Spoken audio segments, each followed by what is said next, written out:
Vancouver home sales plunged 42.5% in November, the lowest level since the Great Recession. Look at that, 42.5%. Home sales, not home prices. Home prices will eventually follow because, I just those real estate agents with channels. If you don't buy now, you'll never own anything. You'll be bought out of the market forever. Well, no one's buying anything. There's so much for sale. So, there's a lot to buy. Go ahead and buy now. Well, for the affordability levels and, yeah. With Vancouver building 1.2 new homes for every new resident, the market may be headed for a bumpy landing. Yeah, Crane City, lots of cranes there. Lots of movement, lots of breaking ground, lots of consolidations where they're getting homes and taking 5 homes and building townhomes and stuff. Yep. Vancouver home sales recorded their lowest levels in a decade in November, amid some analysis warnings that the market could be headed for something worse than a mild correction. The 1,608 home sales in the metro area in November represented 42.5% decline from the same month a year earlier. So you remember the same month a year earlier? If you don't buy now, you'll never own anything. Now they're changing the tune. Well, if you bought 4 years ago in Yaletown, you see, if you bought 4 years ago in Yaletown, you should be doing okay still. You see, these people have been bought out of the market, these doom and gloomers. No, I was never bought out of no markets. I'm just not spending $2 million on a bungalow.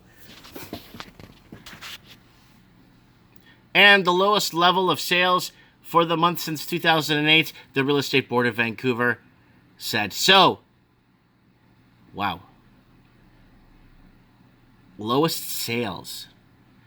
What with buyers absent from the market, the number of homes available for sale has soared up 40.7% in the year, REBGV said. The history of BC home sales. Oh yeah, who cares about that? Home prices have declined between 4 and 7% over the last 6 months, depending on the property type.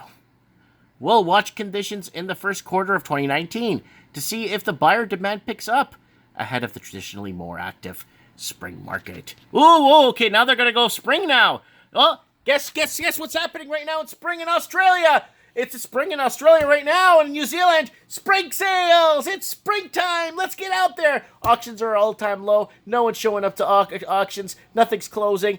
But you know what's going to happen? It's going to be like the how you really buy a house. You go out, send the inspector. How much is he asking? $190?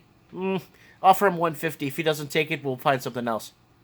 That's how it used to be. But now, it's going to go back to that soon. Watch.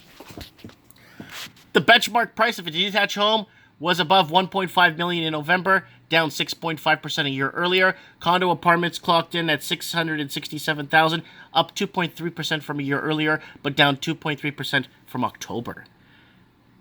At the pace properties are selling today, the detached market is well into buyer's territory, while townhomes and condos have fallen from sellers' markets to balanced markets in the past few months, and appear poised to drop into buyer's market territory soon. Nothing's in a buyer's market until you can secure the financing legitimately to make sure you could afford it, and 2, that you qualify for it. Not even security, qualify and like there's so many things now in this perfect storm that need to be right for you to buy. Like so many things need to line up. The stars need to be in alignment. A number of industry experts and insiders suggested that Canada's housing markets have achieved the desire of a soft landing, a slowdown in sales and price growth, making the market more sustainable in the long run. Yeah. But these experts seem to have their eye on Toronto, where prices sales have stabilized in the most months following up the slump began in 2017.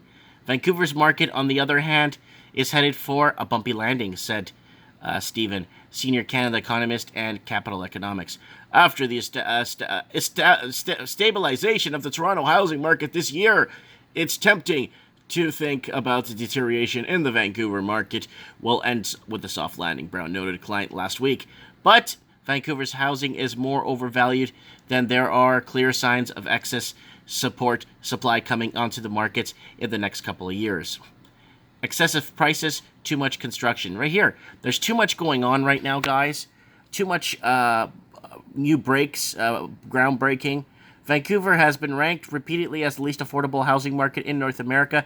A 2017 survey from Plunge Homes, especially typical Vancouver home cost is 17.3% the average income, and that's $83,000 average income a year, compared to 7.5 times income in Toronto and 4.2 times income in Montreal.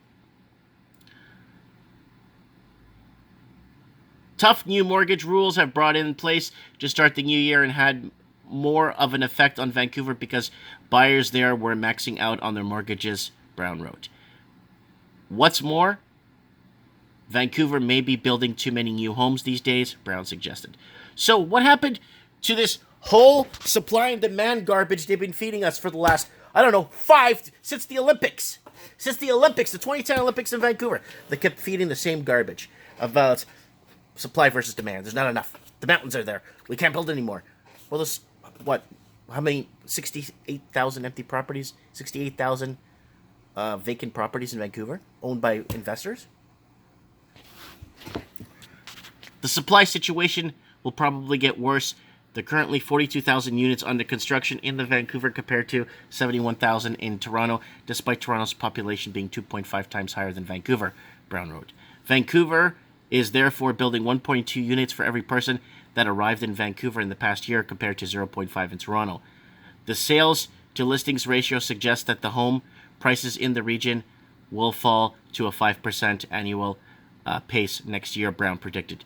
Given the coming increases in supply will likely prompt further rise in the listings, he wouldn't be surprised that if the picture deteriorated further in the coming quarters, he concluded. So guys, I feel so bad sometimes when I'm up on the Coquihalla Highway and you see a lot of vehicles with out-of-province plates and they got a little U-Haul behind them or they're packed up, all the windows are packed up with clothing and stuff. I see a lot of people with different tags on their car from Alberta, Manitoba, even Saskatchewan, and they're coming into, they're on their way to the coast, you could tell.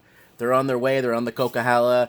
You see them, and you see families and stuff, people trying to make it work, and it's really tough, guys. I feel for a lot of these people. You know, there's so much empty housing there.